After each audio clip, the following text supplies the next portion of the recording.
বাংলাদেশে ইসকন নিষিদ্ধের বিষয়ে এখনো কোনো সিদ্ধান্ত হয়নি। এই কথা জানিয়েছেন স্বরাষ্ট্র উপদেষ্টা অবসরপ্রাপ্ত লেফটেন্যান্ট জেনারেল মোহাম্মদ জাহাঙ্গীর আলম চৌধুরী।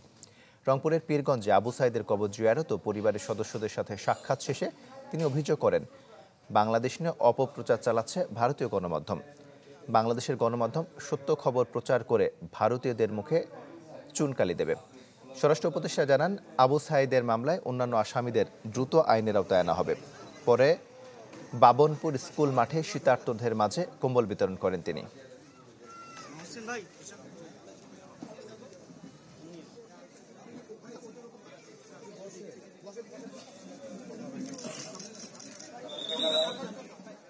এখানে কোনো অস্থিতিশীল পরিস্থিতি তৈরি হয় নাই।